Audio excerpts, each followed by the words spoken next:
सबसे बड़ी बात है, यूपीएससी का मैं एक सीक्रेट तुमको बताता हूं। कहोगे कितनी सीक्रेट बताएंगे, रोज तो सीक्रेट ही बताते हैं। ज्ञान का कोई अंत नहीं है, जितना भी पढ़ोगे कमी। अब मैं बताऊं, अभी अगर मैं रिचर्ड एम एटन पढ़ रहा हूं तो उसमें से कुछ नई नई चीजें निकाल रहा हूं, फिर नई बुक आएगी। जो भी है वो सब विद्वान है, रिसर्च स्कॉलर है, कुछ नई बातें तो निकाल कर ले ही आते हैं इंटरप्रिटेशन, उसका कोई एंड नहीं होता। एग्जामिनर तुमसे इतनी अपेक्षा ही नहीं करेगा तुमसे, तुम बच्चे, तुमको फंडामेंटल्स क्लियर हो, तुम्हारी भाषा में अभिव्यक्ति हो, सिलेक्शन हो जाए। क्वेश्चन को ठीक से समझो और ठीक से लिखो। बहुत क्रिटिकल तुम नहीं भी हो तो भी तुम्हारा सिलेक्शन हो जाएगा। तुम क्वेश्चन के डिमांड के आधार पर ले जाओ। बहुत सारे क्वेश्चन तो यूपीएससी में ऐसा होगा कि तुम्हारा आंसर ही पूरा डिमांड पूरा नहीं कर पाएगा समय अभाव के कारण, लेकिन तब परीक्षक वहां डायरेक्शन पकड़ता है कि डायरेक्शन अगर सही जा रहा है बेचारा और इसको समय अभाव है तो भी मार्क्स दे देते हैं। परीक्षा वन में जाओ, वहां पर तुमको बहुत सारी सच्चाई पता चलेगी। महात्मा बुद्ध की तरह 3 घंटे में बोधिसत्व मिलेगा। और जब वहां से सीढ़ियां उतर के आ रहे होगे तब तुम यही सोचोगे कि इसी के लिए मैं इतने रात जगा था, इतना प्रयास किया था। अमुक भैया की शादी छोड़ दी थी, अमुक मित्र से मित्रता टूट गई, और कहीं अपना मामला होगा तो कहा कि 1.5 महीने तक इसी के लिए एंगेजमेंट भी रोका रखा था, लेकिन मैं तो उतना ही लिख पाता जितना लिखा हूं। ऐसी फीलिंग आई। लिखोगे वहां तुम अपनी समझ से। बच्चे यहां कोई ज्यादा मैं तुमको कॉपी पर लिखने के लिए नहीं दे रहा हूं, लेकिन मेरा बार बार अनुरोध है कि इसमें आलस मत करना, क्योंकि मुझे ये क्लास वाली चीजें यहां पर लेके, जैसे तुम जहां पर अकबर तुम्हारा समाप्त हुआ है वहां हेडिंग तुम जहांगीर दे दोगे और इतनी लिख लोगे अपनी कॉपी पर। इसके अलावा बुकलेट में जहांगीर और शाहजहां जितना दिया हुआ है उसको एक रीडिंग दे लोगे, उसको रीडिंग दे लोगे, यहां पर जहांगीर लिख लोगे और शाहजहां लिख लोगे। बाकी चीजें मैं तुमको क्लास में ही याद करवा देता हूं, और इस पेज को भी सामने रखता हूं ताकि तुम्हें कोई कंफ्यूजन ना हो। लेकिन ये हमको थोड़ा कहानी भी बतानी है। हाँ, मेंटली अलर्ट हो। हाँ, अब थोड़ा समय दो मुझे।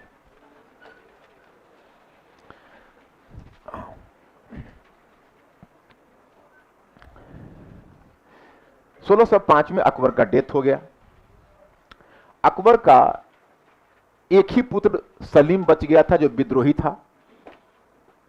अकबर के अगेंस्ट में वो विद्रोह किया था, लेकिन अब अकबर के पास कोई विकल्प भी नहीं था। आप जानते हो कि अबुल फजल की हत्या कर दी थी, लेकिन अकबर ने अंत में उसे माफी दे दी क्योंकि उसके पास कोई विकल्प नहीं था। 1605 में उसका डेथ हो गया। अब लिखने के लिए कुछ हिस्टोरियन तो इतना तक लिख देते हैं, डेविड फिशर जैसे हिस्टोरियन की जहांगीर ने उसे जहर दे दिया। ये तो खैर कोई मेन स्ट्रीम हिस्टोरियन इस बात को अप्रूव नहीं करता। जहांगीर, सलीम जहांगीर के नाम से शासक बना। यह घटना है 1605 की। अब वहां पर मैं पहले एक दो उसके लाइफ की घटना पहले बता दूं, तब नीतियां बताऊंगा, तीनों नीतियां। वैसे अगर टाइम पीरियड के अनुसार देखोगे तो जब वो सत्ता में आया तो सबसे पहले उसका बेटा खुसरो ने विद्रोह किया। खुसरो ने विद्रोह किया, और बताया जाता है कि खुसरो विद्रोह करने के बाद लाहौर की तरफ प्रस्थान कर गया। खुसरो उसका पुत्र था, उसकी पत्नी मानबाई थी, मानसिंह की बहन, उससे उसका निकाह हुआ था, और मानबाई का ही बेटा खुसरो था। मानबाई बड़ी दुखी रहती थी पिता पुत्र के मतभेद से, और खुसरो अकबर का चहेता पौत्र था, अकबर से उसकी काफी निकटता थी। तो कहीं ना कहीं जहांगीर के मन में एक शूल चुभ रहा था कि अकबर संभवतः हमारी जगह हमारे बेटे को ही, माने हमारे पिता कहीं अपने पौत्र को ही सिंहासन ना देते। इस कारण पिता पुत्र में और भी मतभेद रहता था। अभी जो मानबाई है, वो मानबाई इतना व्यथित हुई थी अपने पति और बेटे के झगड़े से कि अंत में उसने अत्यधिक अफीम खाकर आत्महत्या कर ली। यूपी पीसीएस में यह भी एक क्वेश्चन बनकर पहले आता था कि कौन सा मुगल बेगम थी जिसने अत्यधिक अफीम खाकर आत्महत्या कर ली। तो जानते हो, तो अब स्वाभाविक है कि जब मानसिंह की बहन ने आत्महत्या कर ली तो मानसिंह को तो बुरा लगा। खैर एनीवे, इसलिए मानसिंह ने उसके सिंहासनारोहण के समय भी थोड़ा सा पंगा क्रिएट किया था। उसमें खुसरो जीवित ही था। जब अकबर डेथ बेड पर था तो मानसिंह ने अमीरों की, मुगल अमीरों की एक बैठक बुला दी। और मानसिंह तो प्रभावशाली अमीर था ही, 7000 जात, 7000 सवार, सबसे हाईएस्ट अमीर था। जो पद अकबर ने केवल मिर्जा अजीज कोका को दिया था, जो उसका सौतेला भाई था, नहीं तो मानसिंह को ही दिया था। तो मानसिंह ने अमीरों के सामने प्रस्ताव रखा कि क्या बुराई है अगर अकबर की, अगर जहांपनाह की गद्दी सीधा उनके पुत्र खुसरो को मिल जाए, क्योंकि आप तो जानते हैं कि वो अपने पुत्र से खुश नहीं थे। तो बाकी अमीरों ने इसका विरोध कर दिया। उस समय मानसिंह बंगाल का सूबेदार हुआ करता था। तो बाकी अमीरों ने इसका विरोध कर दिया। बाकी अमीरों ने कहा कि तैमूरी परंपरा में अगर पिता जीवित हो तो पुत्र को गद्दी नहीं मिलती है,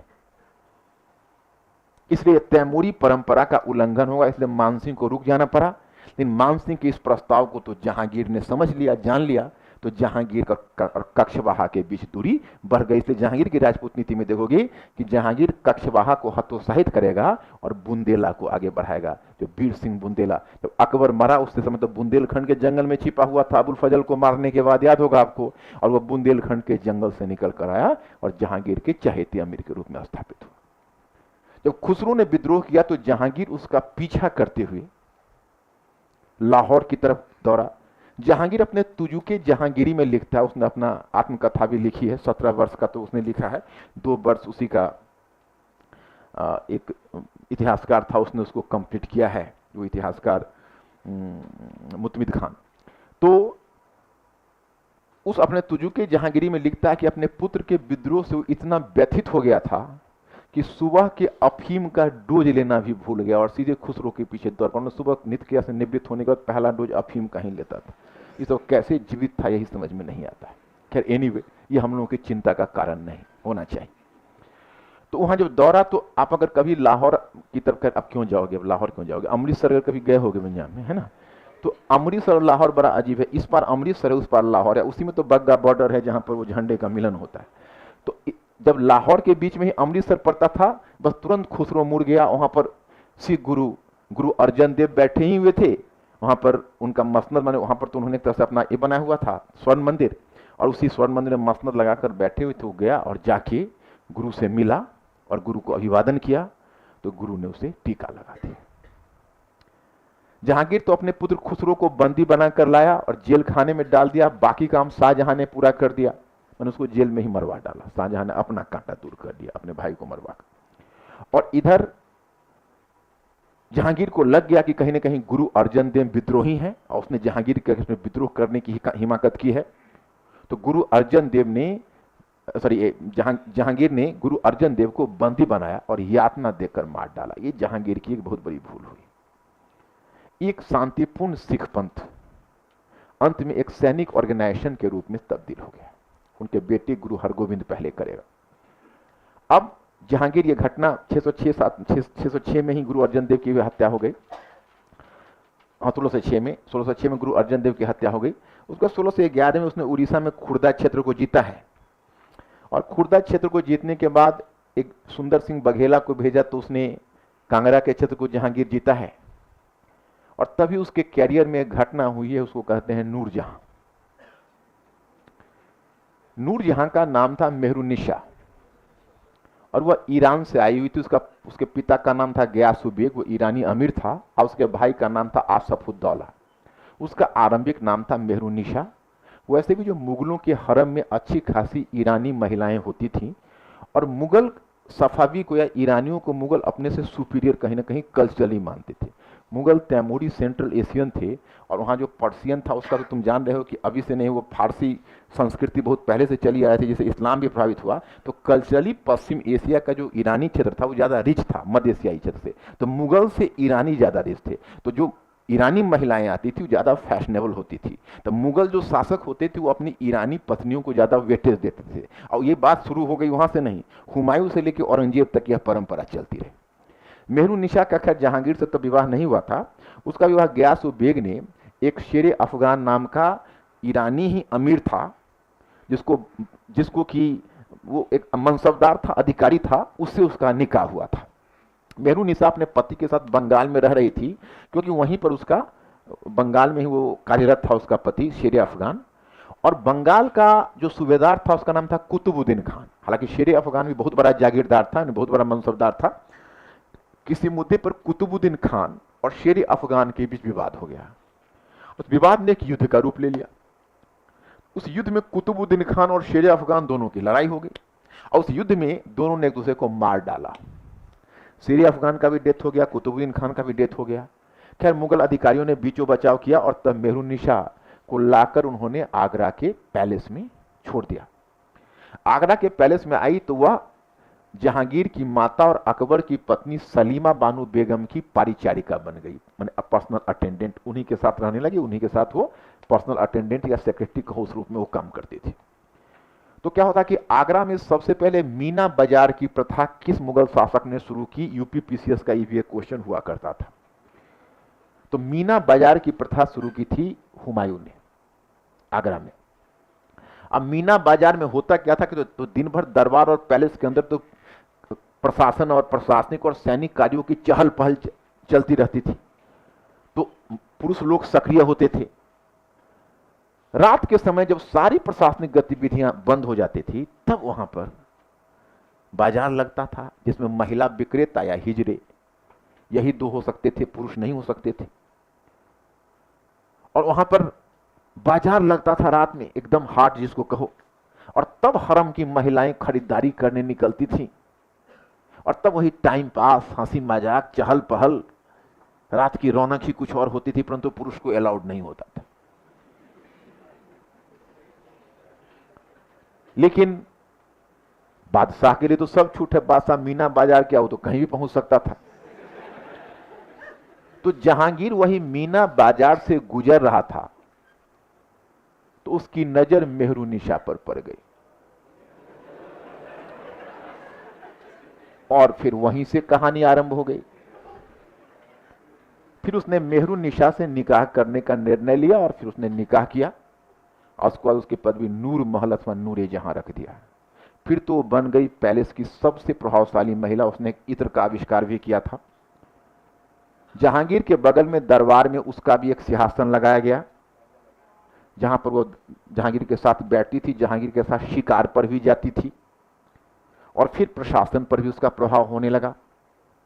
तो इसी क्रम में एक वेनी प्रसाद है, नेशनलिस्ट हिस्टोरियन, राष्ट्रवादी इतिहासकार, जो मैंने पहला इस मैटर में दिया है, जुंटा की अवधारणा। अंग्रेजी में उसको बोलते हैं जुंटा, JUNT, और हिंदी में बोलते हैं चौकरी। तो एक अवधारणा जुंटा अथवा चौकरी की अवधारणा, ये अवधारणा ये है कि जब नूर जहां प्रभावशाली हुई, बादशाह बेगम की उपाधि उसे मिली, सिक्के पर भी उसकी तस्वीर छपने लगी, तो फिर उस समय जहांगीर के दरबार में गयासु बेग, जिसको ऑलरेडी एतमादुद्दौला की उपाधि मिल चुकी थी, एतमादुद्दौला उपाधि थी, वह मुगल वजीर के पद पर नियुक्त था। और आशफ खान जो नूर जहां का भाई था, उसको खाने समांग जैसा महत्वपूर्ण पद मिला था।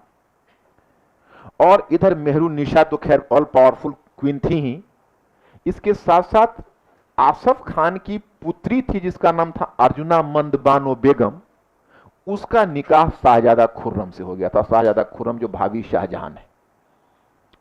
तो जब शाहजादा खुर्रम से निकाह हुआ तो परिकल्पना यह है कि अभी चारों की एक चौकरी बन गई। कौन कौन? एतमादुद्दौला, आशफ खान, नूरजहां और शाहजादा खुर्रम। यही चौकरी की अवधारणा है। और फिर अवधारणा यह है कि यही जुंटा राजकीय नीति को पूरी तरह प्रभावित करने लगा।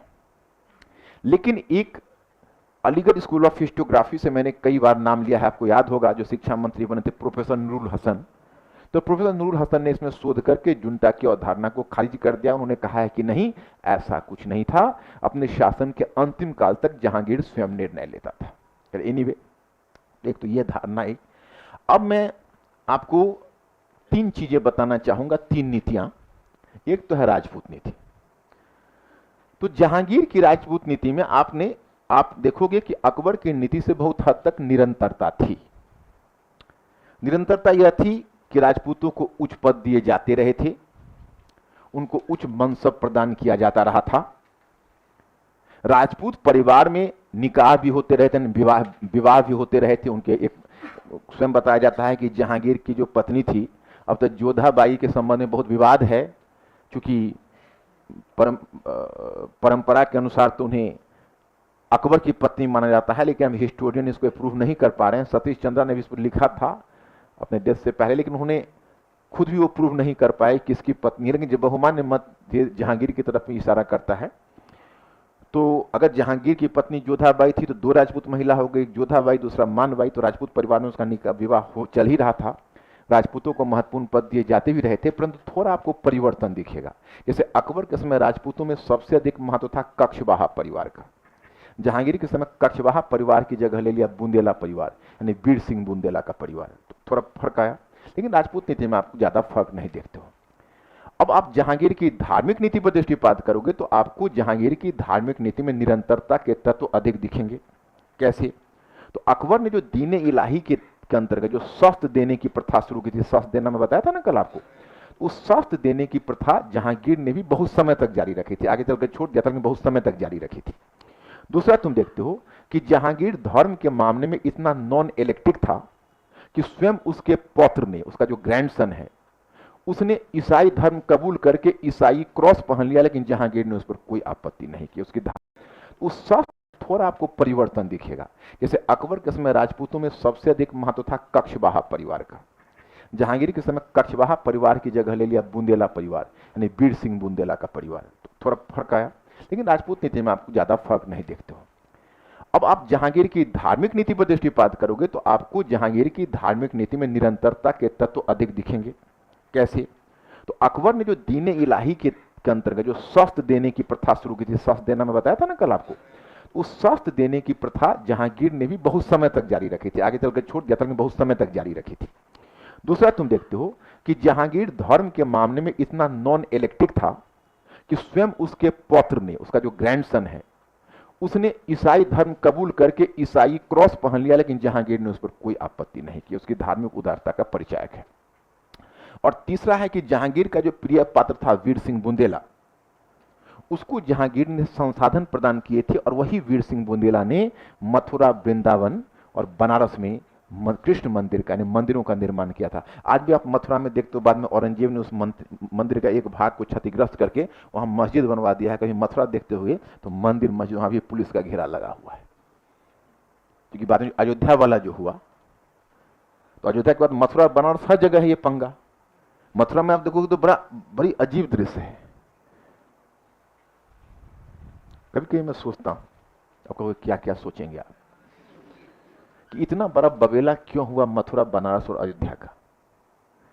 इसमें अगर दोनों कम्युनिटी थोड़ा उदारता दिखाता, इसमें थोड़ी उदारता मुस्लिम कम्युनिटी को दिखाते हुए, वो जो उसका पवित्र तीर्थ स्थल था, उसके लिए तो मक्का ही है ना। जैसा अयोध्या एक धारणा है, अयोध्या राम हो या ना हो, लोगों के कॉन्शियसनेस में तो है, तो थोड़ा दिखाता, थोड़ा खिसकाता, भाई तू बना ले, पूरा हिंदुस्तान गदगद हो जाता। मेरा अपना ये व्यक्तिगत मत है, मैं ये नहीं कह रहा हूं किसी की भावना को ठेस पहुंच रही है तो I am sorry for that.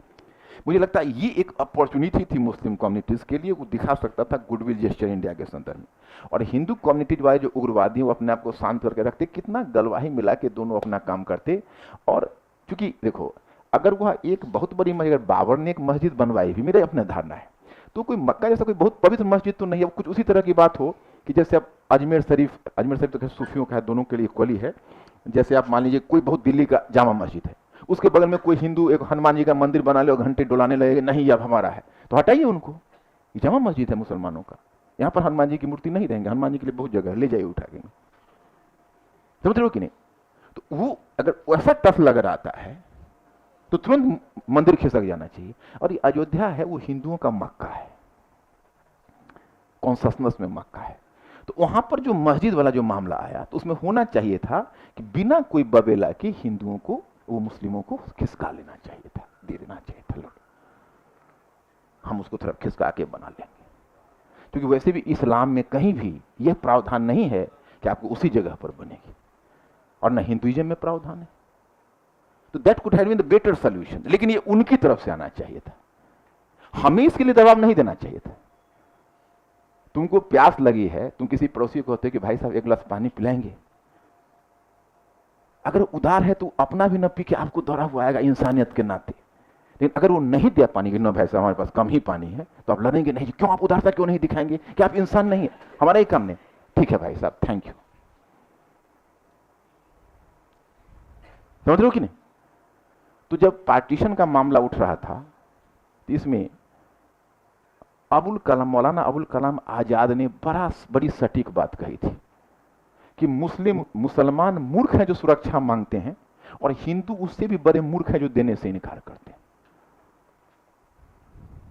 एक तो तुम सुरक्षा मांग रहे हो, ये तुम्हारा राष्ट्र है, तुम सुरक्षा क्या मांग रहे हो? और दूसरा कि जो महानुभाव, जब उनको शक हुआ तो दे दीजिए।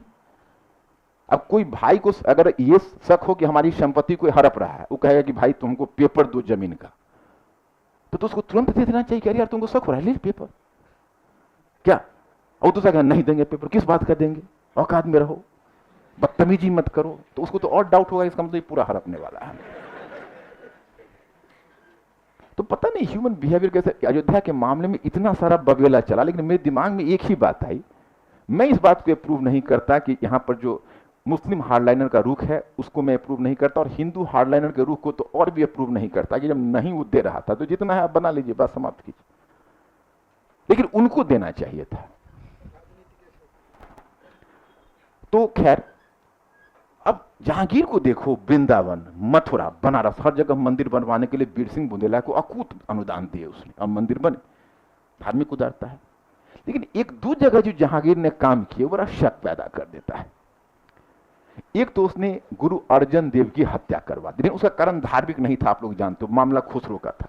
लेकिन सिख कम्युनिटीज को तो लगा कि हमें दबाया गया, उसका तो सैनिकीकरण हो गया। दूसरा उसने किया कि जैनियों को निर्वासित कर दिया, क्योंकि जो दिगंबर साधु हैं वो तो आप जानते हो कि नेकेड घूमते थे। तो जहांगीर ने कहा कि ये पब्लिक मोरल के लिए खतरा उत्पन्न करते हैं, ये बाजार में इसी तरह घूम रहे हैं, इन सबको तो अब उनको एक्स्ट्राडाइट किया। तो अब इसको आप ऐसा नहीं कर सकते, इसको आप इसलिए मतलब धार्मिक तो नहीं था वो, मतलब पब्लिक मोरल के नाम पर किया।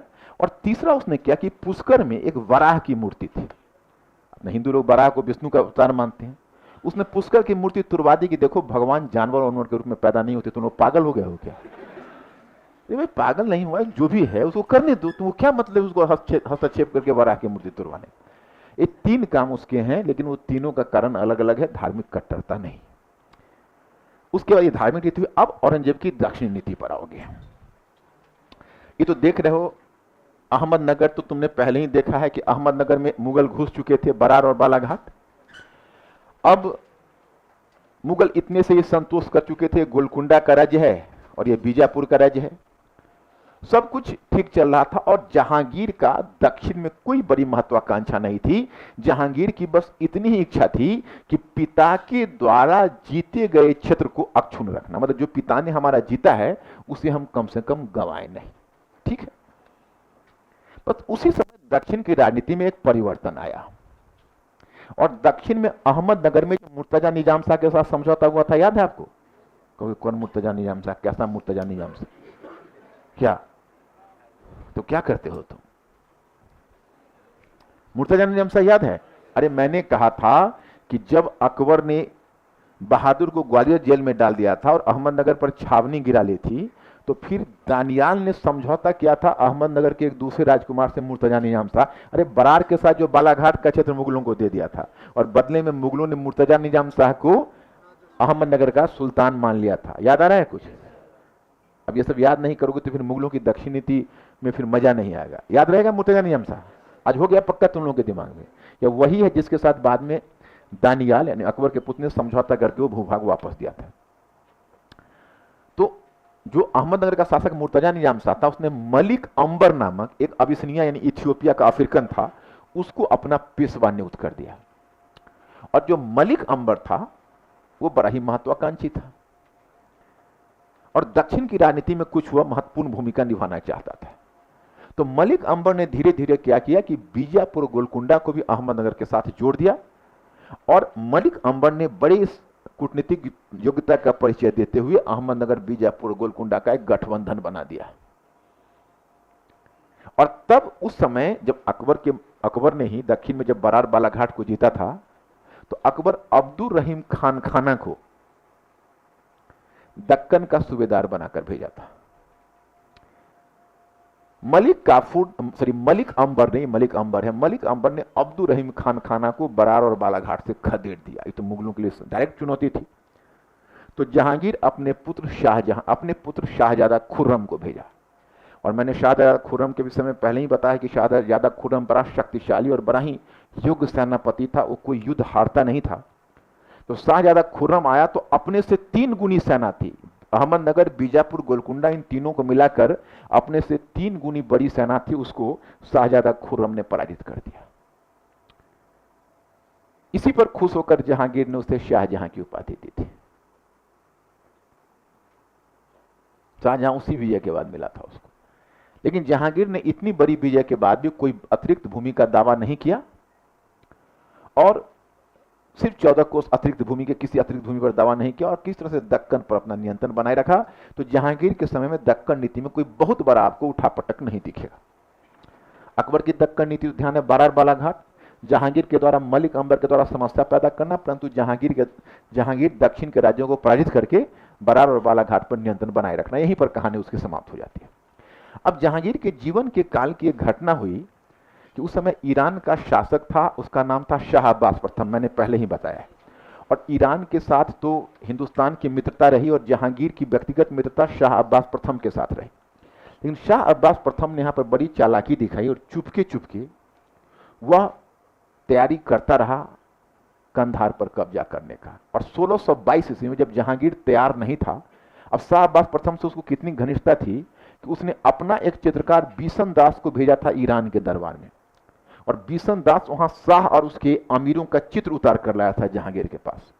और फिर जहांगीर के चित्रकारों ने एक ऐसे चित्र बनाए थे जिस चित्र में एक ग्लोब पर, ग्लोब माने पूरी दुनिया, एक ग्लोब पर जहांगीर और शाह अब्बास प्रथम एक दूसरे का गलवाही बांधे, एक दूसरे को गलवाही लिए हुए खड़ा है। अब बताओ कितना शानदार चित्र बनाया था। और इधर शाह अब्बास प्रथम के मन में कुछ अलग खिचड़ी पक रही थी। शाह अब्बास प्रथम ने चुपके चुपके तैयारी जारी रखी और फिर शाह अब्बास प्रथम ने अचानक से कंधार पर कब्जा कर लिया। जब अचानक से कंधार पर कब्जा हो गया तो जहांगीर उसके लिए तैयार नहीं था। उसके पास एक ही विकल्प था कि अपने सबसे योग्य पुत्र शाहजहां को कंधार अभियान पर भेजिए। घटना 1622 की है। अब देखो ये जो जुंटा, जो तथाकथित जुंटा, हालांकि जुंटा की अवधारणा को हम स्वीकार नहीं करते, उसमें फूट पड़ गई। फूट इसलिए पड़ गई थी कि अब तक तो तुमने देखा था कि आसफ खान की पुत्री अर्जुना मंद बानो बेगम, जिसको तुम मुमताज महल कहते हो, उससे विवाह था शाहजहां का, और शाहजहां नूरजहां का भी चहेता था। लेकिन आगे क्या हुआ कि नूरजहां की जो पुत्री थी उसका नाम था लाडली बेगम, उसका विवाह हो गया जहांगीर के एक दूसरे पुत्र शहरयार से। अब नूरजहां ऑब्वियसली कि अपने दामाद को देखेगी, अपने भाई के दामाद को देखेगी, तो अब वो शहरयार का पृष्ठपोषण, उसका समर्थन करने लगी। तो जब जहांगीर ने शाहजहां को आदेश दिया कि तुम कंधार अभियान पर जाओ और कंधार में लड़ो ईरानियों से, तो शाहजहां को लगा कि कंधार कोई मजाक तो है नहीं, ये तो बड़ी लंबी लड़ाई छिड़ेगी और हमें हो सकता है कि 10 वर्ष तक भी उधर रह जाना पड़े, और मेरी अनुपस्थिति में तब तक नूरजहां जरूर शहरयार को गद्दी पर बैठाने का पूरा प्रबंध कर लेगी। तो शाहजहां ने जहांगीर के सामने कुछ शर्तें रख दी। उसने कहा कि हम जाएंगे, लेकिन आपको कुछ शर्तें पूरी करनी होगी। आपको पंजाब के क्षेत्र पर मुझे कब्जा देना पड़ेगा, रणथंभौर का किला हमें देना पड़ेगा, और एक ऐसी सेना का कमान देना पड़ेगा जिसमें उत्तर और दक्षिण के चुने हुए अमीर हो, स्वतंत्र रूप से हमारे पास कमान देना पड़ेगा। उसको लगा कि तब तुम वहां से आके शहरयार दिल्ली पर अगर आगरा में बैठ भी जाएगा तो खदेड़ देंगे। जहांगीर को लगा कि अरे तो शर्त लगा रहा है। जहांगीर ने कहा तुम्हारी जरूरत ऐसे कितनी बार, इसको गिरफ्तार कर लो। तो विद्रोह कर दिया। विद्रोह करके सीधे आगरा पर धावा बोला, चाहे खजाना ही लूट ले। लेकिन महावत खान एक महत्वपूर्ण अमीर था, उसने शाहजहां के प्रयास को विफल बना दिया।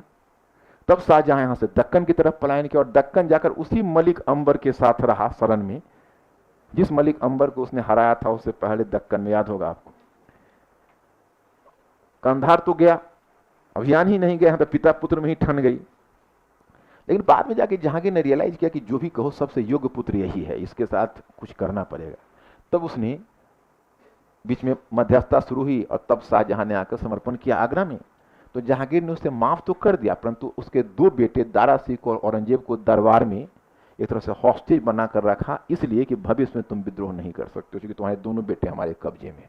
बताइए, दादा पोता को हॉस्टेज बना रहा है, इसी को कहते हैं राजनीति। सुन के भी आश्चर्य होता है क्या।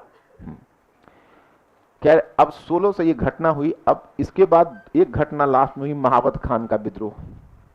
महाबत खान के विषय में कहा जाता है कि महाबत खान तो वो जहांगीर के वफादार ही रहा था, परंतु अब हुआ ऐसा कि कहीं ना कहीं नूरजहां को लगा, नूरजहां शहरयार का पक्ष ले रही थी, और एक जहांगीर का एक और बेटा परवेज भी था। एक तो शाहजहां था, एक खुसरो था, तो उसको तो जेल में ही 1622 तक मार दिया शाहजहां ने। एक परवेज था और एक शहरयार था। तो कहा जाता है कि महाबत खान परवेज के बहुत करीब था, तो अब नूरजहां को लगता था कि महाबत खान कहीं परवेज का पृष्ठपोषण ना करे, इसलिए नूरजहां की आंखों का बन गया वो कांटा। तो नूरजहां ने महाबत खान को दरबार में बुला के एक बार अपमानित करवा दिया। इसी पर महाबत खान गुस्सा खाया हुआ था, और जहांगीर और नूरजहां जब दोनों काबुल जा रहे थे तो रास्ते में लाहौर में उनका काफिला था, तो महाबत खान ने उन्हें गिरफ्तार कर लिया दोनों को, और दोनों को किडनैप करके रख लिया। लेकिन नूरजहां का ही दिमाग काम किया। नूरजहां ने महाबत खान के इर्द गिर्द ऐसी अफवाहें फैला दी कि जिन मुगल अमीरों की सहायता से आपने गिरफ्तार किया हुआ है, वह मुगल अमीर हमसे चुपके से मिले हुए हैं और बहुत जल्दी आपका गिरफ्तारी करवाने वाले हैं। महाबत खान को समझ में ही नहीं आया, वो इतना नर्वस हो गया कि महाबत खान छोड़ के भाग गया। दोनों आजाद हो गए। तब तक 1628 में जहांगीर की मृत्यु हो गई। तो जहांगीर वाले में तो कहानी मैंने इसलिए बताया कि एक नैरेटिव जानने से तुम्हें रहेगा। ये 3 चीजें याद रखना जो मैंने लिख दिया है। एक, जहांगीर के अंतर्गत जुंटा की अवधारणा एग्जाम पॉइंट ऑफ व्यू से ये इंपॉर्टेंट है।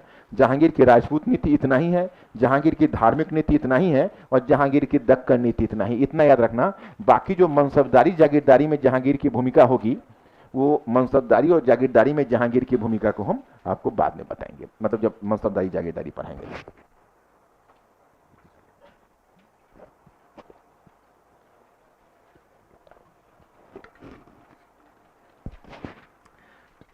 जहांगीर का टाइम पीरियड उसमें लिखा हुआ है, इसलिए आपको दिक्कत नहीं होगी। जहांगीर का टाइम पीरियड 1605 से 1627। अब 1628 से टेक्निकली कहोगे तो 1628 से 1656 तक शाहजहां का काल है। हाँ, 58 तक, 1658 तक, 1628 से 58 तक शाहजहां का काल है। अब देखो, जहांगीर का डेथ हुआ, शाहजहां दक्कन में था। शाहजहां का जो फादर इन लॉ था आसफ खान, वो उसमें वजीर के पद पर था। जिस समय शाहजहां का डेथ हुआ तो पहले भाई बहन के बीच ही प्रतिस्पर्धा शुरू हो गई, आसफ खान और नूरजहां। नूरजहां चाहती थी हम शहरयार को बनाए। तुरंत आसफ खान ने तुरंत अपनी सक्रियता दिखाई, और यहां से एक सेना वो उसमें शहरयार लाहौर में था, तो शहरयार को गिरफ्तार करने के लाहौर में उसने एक सेना भेज दी। और दूसरी तरफ उसने शाहजहां को खबर भेजा कि फौरन आप आगरा आइए। अब शाहजहां फौरन आगरा की तरफ बढ़ा, तब तक गद्दी को खाली नहीं छोड़ा जाता है कभी भी। तो उसने एक 6 वर्ष का बालक था, उसका नाम था दाबर बख्श, कोई मुगल राजकुमार था, उसको लेकर गद्दी पर तब तक बैठा दिया कि कम से कम गद्दी ऑक्युपाइड रहे। तब तक वो उधर से सेना शहरयार को गिरफ्तार करके लाया लाहौर से। इधर से शाहजहां दक्षिण से पहुंचा, तो शाहजहां आते ही शहरयार की हत्या कर दी। तो शहरयार का काम तमाम हो गया। फिर वो दाबर बख्श जो बच्चा था, उसको अंधा बना के जेल खाने में डाल दिया, क्योंकि अंधा बन जाएगा तो आगे शासक होने का। शाहजहां बाकी जो मनसबदारी जागीरदारी में जहांगीर की भूमिका होगी, वो मनसबदारी और जागीरदारी में जहांगीर की भूमिका को हम आपको बाद में बताएंगे, मतलब जब मनसबदारी जागीरदारी पढ़ाएंगे।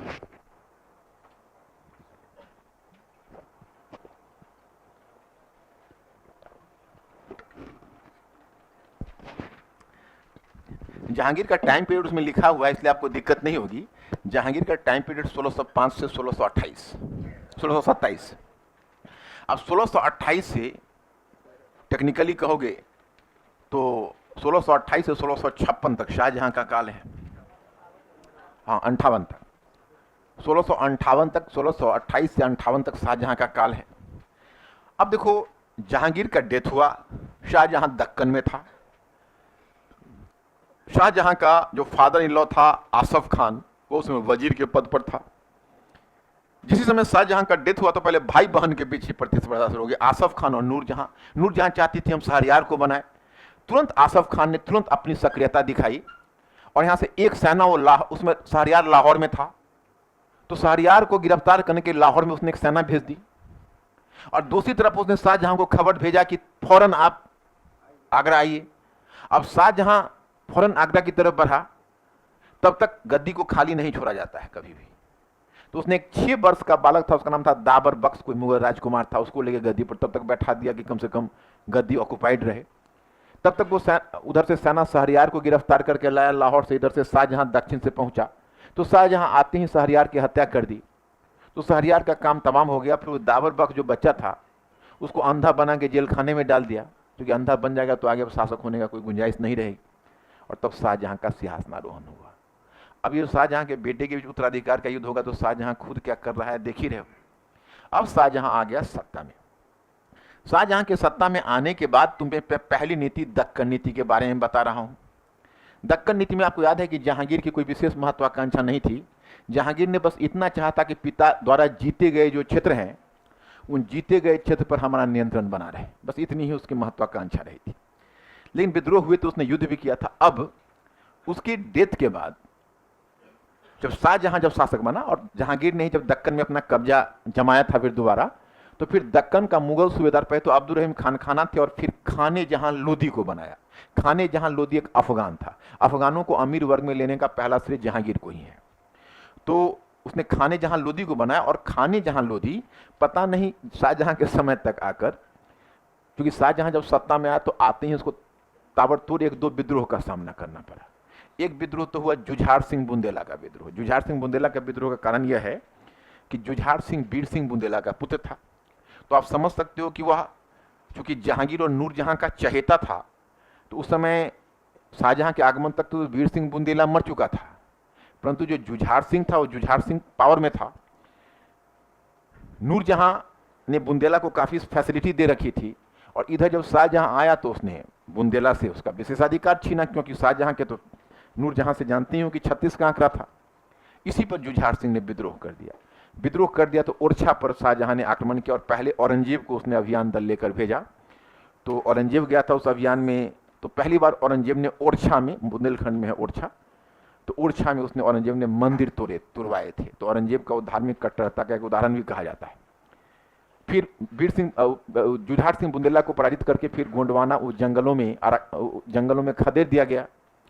तो वही गोंडवाना के जंगलों में वही भागा, तो उसी में कहीं जाके उसको गोंड वोंड जनजातीय लोगों ने मार डाला, तो फिर उसका काम समाप्त हो गया जुझार सिंह बुंदेला का। इधर खाने जहां लोदी जो अफगान गवर्नर था दक्कन का, वो जाकर अहमदनगर के शासक मुर्तजा निजाम शाह से मिल गया। जब मुर्तजा निजाम शाह से मिल गया तो शाहजहां काफी क्रुद्ध हुआ। अब देखो शाहजहां ने एक बहुत बड़ा निर्णय लिया। वो शाहजहां का निर्णय क्या था उसको देखो। दक्कन नीति जो शाहजहां की है उसकी खासियत यह है कि शाहजहां ने अब तय कर लिया कि अब दक्कन की समस्या का एकमात्र समाधान है कि अहमदनगर का नामो निशान मिटा दें। उसने तय किया कि हम अहमदनगर का नामो निशान मिटा दें। इससे पहले मुगल शासक पूरे अहमदनगर को नहीं जीतना चाहते थे, याद है अकबर ने दोबारा अहमदनगर को वापस कर दिया था। तो अब शाहजहां लॉजिकली दक्षिण की तरफ बढ़ गया। जैसे सल्तनत काल में सबसे पहले अलाउद्दीन खिलजी के बाद उसके बेटे मुबारक शाह खिलजी ने देवगिरी पर कब्जा करके नीति को उल्टा था। तो शाहजहां यहां पर अहमदनगर की विजय के लिए महावत खान को भेजा, और 1633 में, हालांकि यह भी बड़ा टेक्निकल था अहमदनगर को जीतना, शाहजहां ने कूटनीतिक ढंग से पहले आगे बढ़ा था। 1631 में उसने निर्णय लिया था अहमदनगर को जीतने का। तो उसमें क्या हुआ था कि उसने पहले बीजापुर के साथ समझौता किया था। शाहजहां ने कहा था कि अगर अहमदनगर में जो हमारा विजय अभियान जाएगा, उस विजय अभियान के मध्य अगर आप बीजापुर, तुम मेंटली अलर्ट रहना, नहीं तो फिर कहानी छूट जाएगी। कि तुम अगर बीजापुर को उसने आदेश दिया कि अगर तुम निष्पक्ष रहोगे, जब हमारा अभियान दल जब वहां जाएगा तुम निष्पक्ष रहोगे, तो तुमको अहमदनगर का 1/3 भूभाग दे दिया जाएगा। पहले यही शर्त रखी थी। बीजापुर कुछ समय तक साथ मतलब निष्पक्ष भी रहा, लेकिन बाद में बीजापुर नहीं रह सका। खैर एनीवे वो लंबी कहानी है, फंसाएंगे तुम भूल जाओगे, तो मैं शॉर्ट में बता देता हूं। 1633 में उसने महावत खान को भेजकर अहमदनगर को जीत लिया। अब अहमदनगर को शाहजहां ने जीत लिया, क्योंकि निर्णय लिया कि अब अहमदनगर को जीतना ही कल्याण है। मुर्तजा निजाम शाह को बंदी बनाकर जेल भेज दिया गया। लेकिन इस बात को जानता था शाहजहां कि जब तक अहमदनगर पर हमारी विजय को बीजापुर की मान्यता नहीं मिलेगी, तब तक हमारा यह विजय प्रयास अधूरा रह जाएगा। इसलिए उसने बीजापुर के सामने एक शर्तनामा भेजा। कहा कि अगर आप हमारे द्वारा जीते गए अहमदनगर क्षेत्र को मान्यता दे दोगे, तो आपको हम अहमदनगर का 1/3 भूभाग दे देंगे, और अगर आप मेरी शर्तों को नहीं मानोगे तो आपका भी नामो निशान मिटा दिया जाएगा। अब बीजापुर को लगा कि अहमदनगर तो रहा नहीं, अब हम क्या इसमें करें, अगर हम इसमें ज़्यादा इससे पंगा करेंगे तो हमें भी जीत लेगा, तो इसलिए बीजापुर समझौता के लिए तैयार हो गया। तो 1636 में मैंने अपने मैटर में दिया हुआ है, तुम लोग को मेंटली अलर्ट रहना है कि 1636 में एक ऐतिहासिक संधि हुई थी। उस संधि में मुगल बादशाह शाहजहां, अहमदनगर तो मिट ही गया, बीजापुर और गोलकुंडा के शासक। तो मुगल बादशाह शाहजहां, मैं बाद में दिखा दूंगा वो जगह, अभी तुम फिलहाल सुनो मेरी कहानी। शाहजहां, बीजापुर और गोलकुंडा तीनों के बीच 1636 की एक ऐतिहासिक संधि हुई। उस 1636 की ऐतिहासिक संधि क्या थी मैं आपको बताना चाहूंगा। उस संधि ये थी कि अहमदनगर का 1/3 भूभाग बीजापुर को मिल गया। बदले में बीजापुर 20 लाख हुण गोल्ड कॉइन, दक्षिण में जो गोल्ड कॉइन है उसको हुण बोलते थे, तो 20 लाख हुण अथवा 80 लाख रुपए विभिन्न किस्तों में वह मुगल बादशाह को देगा। अब एक बात थोड़ा समझना, मेंटली अलर्ट हो। अब हमें ये बताओ, ये कृष्णा नदी से जो दक्षिण है ये कौन से राज्य है? कौन से राज्य है? कौन है? विजयनगर है क्या? अरे मेमोरी पर बल दो। तालीकोटा का लड़ाई हो गया कि बचा हुआ है? तो यहां पर छोटे छोटे हिंदू नायक राज्य है, ऐसे क्यों नहीं बोलते हो? नायकर व्यवस्था के तहत विजयनगर साम्राज्य टूट गया है और छोटे छोटे हिंदू नायक राज्य हैं जो विजयनगर साम्राज्य के उत्तराधिकारी राज्य हैं। अब इस संधि का एक प्रावधान यह था कि बीजापुर गोलकुंडा को मुगल बादशाह ने छूट दे दी कि आप दोनों दक्षिण के हिंदू राज्यों के मूल्य पर विस्तार कर सकते हो, मतलब दक्षिण की तरफ तुम विस्तार कर सकते हो। मुगल बादशाह तो अपने आप को पूरे हिंदुस्तान का बादशाह कहता था, हमारा अनुमोदन है कि आप दक्षिण की तरफ विस्तार कर सकते हो, और जो भी भूभाग तुम दक्षिण में जीतोगे हिंदू राज्यों से उसको आपस में 2:1 में बांट लोगे, यानी 2 बीजापुर और 1 गोलकुंडा का। मेरी बात समझ में आई कि नहीं? कि आप दोनों मिलकर दक्षिण के जो हिंदू राज्य है उसके मूल्य पर विस्तार कर सकते हो, और जो भी भूभाग आप जीतोगे उसे आपस में 2:1 में बांट लोगे। समझ रहे हो? यही दोनों के बीच तय हुआ। अब ये 1636 की संधि को सत्यापित करने के लिए शाहजहां ने अपनी हथेली का छाप दिया हुआ पत्र भेजा। जैसे तुम कहीं पर अंगूठा का निशान लगाकर भेजते हो, तो शाहजहां ने अंगूठा के निशान की जगह हथेली का छाप लगाया हुआ पत्र भेजा। उसका प्रतीकात्मक अर्थ था कि जब तक सूर्य और चंद्रमा रहेगा तब तक ये संधि के प्रावधान अक्षुण्ण रहेंगे। समझ में आई बात कि नहीं? हाथ की छाप का मतलब समझ रहे हो, साधारण सी बात है। लेकिन सतीश चंद्र मानते हैं जब 1656 में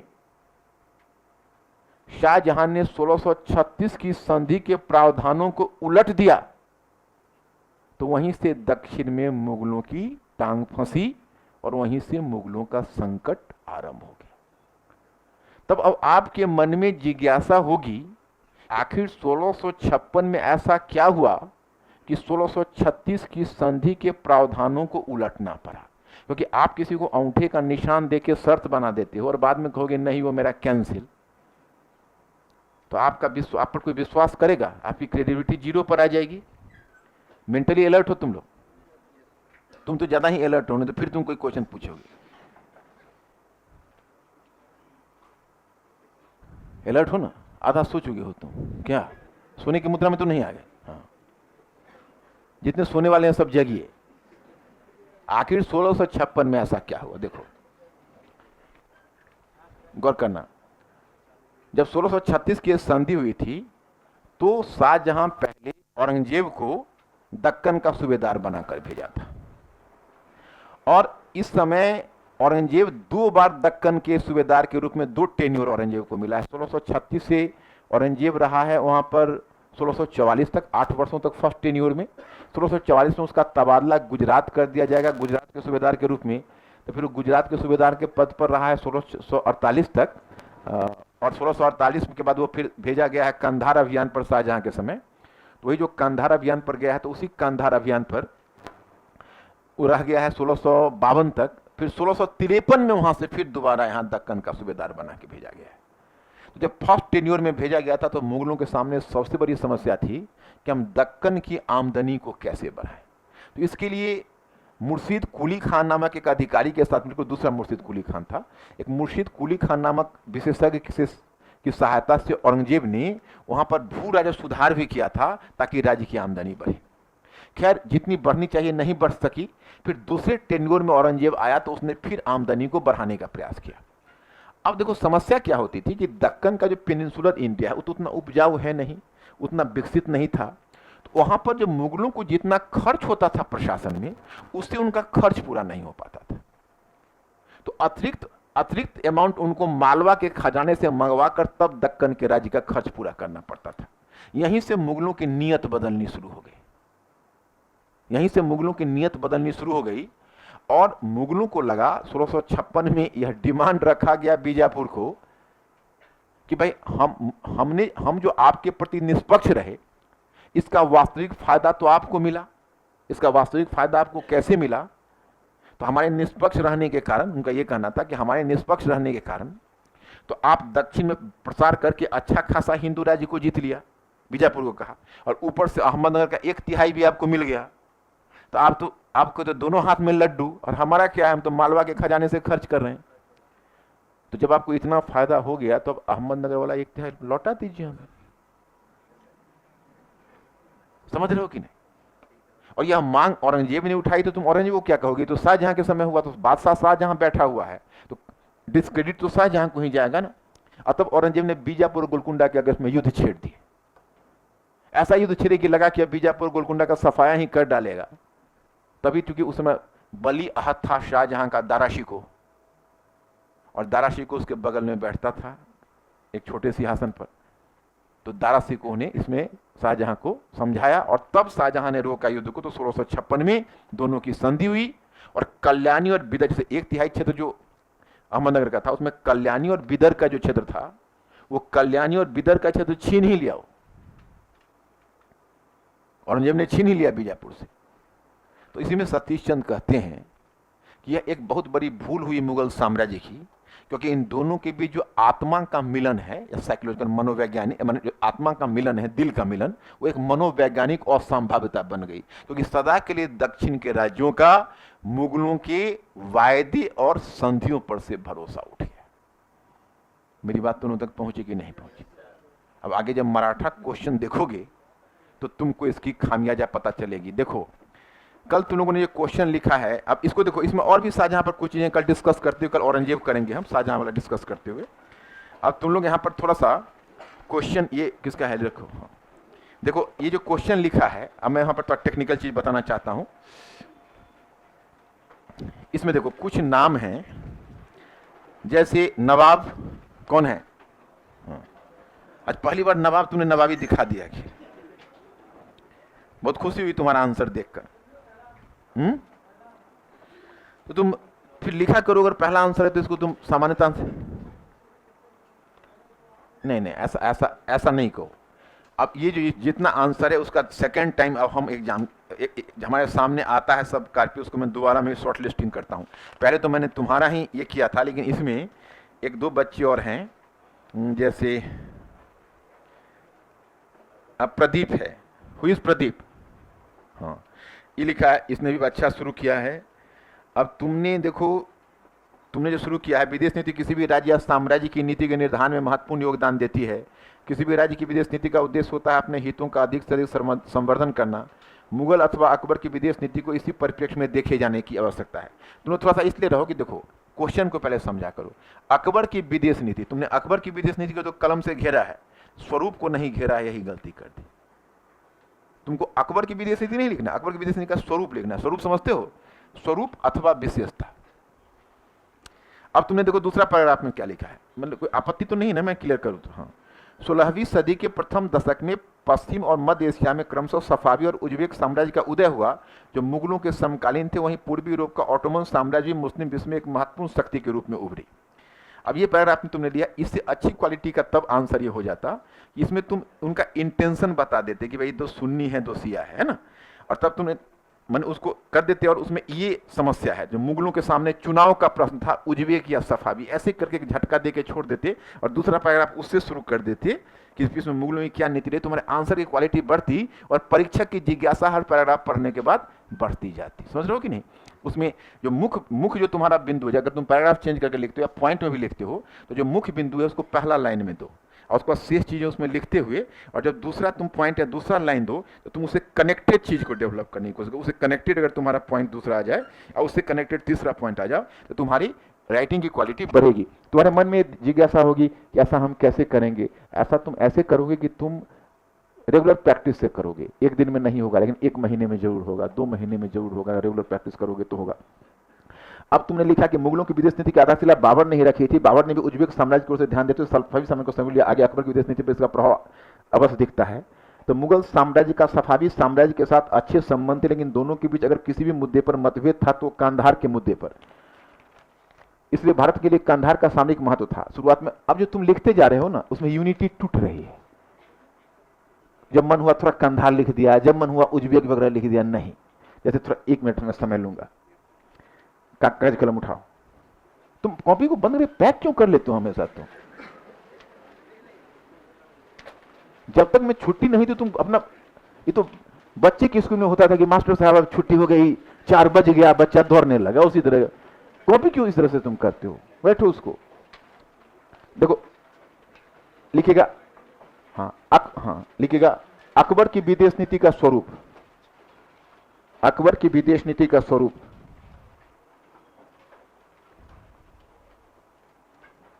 डैश दे दो, डैश देकर पॉइंट फर्स्ट लिखो। पूर्व मुगल शासकों की नीति, पूर्व मुगल शासकों की नीति, पूर्व मुगल शासकों की नीति, नीति के साथ निरंतरता,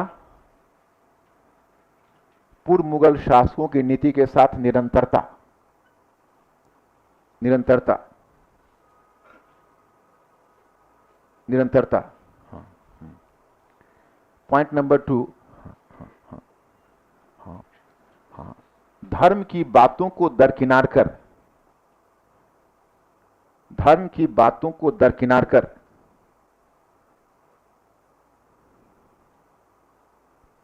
धर्म की बातों को दरकिनार कर सुन्नी एवं शिया शक्तियों के बीच, सुन्नी एवं शिया शक्तियों के बीच, शिया शक्तियों के बीच संतुलन बनाए रखना, के बीच संतुलन बनाए रखना, बनाए रखना। पॉइंट नंबर 3, उत्तर पश्चिम की सुरक्षा, उत्तर पश्चिम की सुरक्षा सर्वोपरि, सर्वोपरि। इसलिए सफावी साम्राज्य से, इसलिए सफावी साम्राज्य से, सफावी साम्राज्य से मित्रता, मित्रता को बनाए रखते हुए भी, मित्रता को बनाए रखते हुए भी, बनाए रखते हुए भी कांधार पर, कांधार पर अपने नियंत्रण को बनाए रखना, कांधार पर अपना नियंत्रण बनाए रखना। जहां निरंतरता तुमने लिखा था ना, ये पॉइंट जैसे 4 हुआ ना, पॉइंट कितना 3 हुआ, 3 हुआ, तो चौथा पॉइंट तुम पॉइंट नंबर 2 के जगह पर ही लिख देना, क्योंकि इसको इधर ना पॉइंट नंबर 2 के जगह पर लिख देना, पश्चिम की ओर देखो की नीति पर बल, पश्चिम की ओर देखो की नीति पर बल, पश्चिम की ओर देखो की नीति पर बल।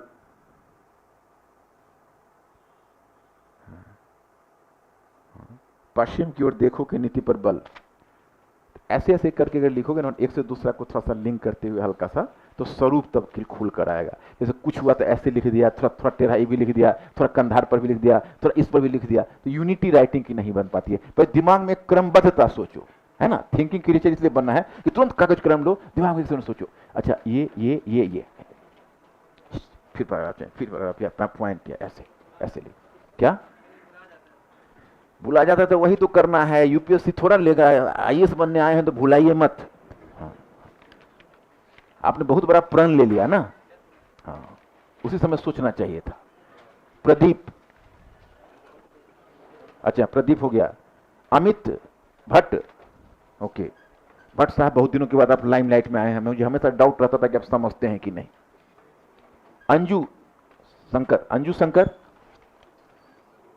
मैं सही नाम बोल रहा हूं ना? अंजू शंकर, क्या? अच्छा शंकर तुम्ही हो?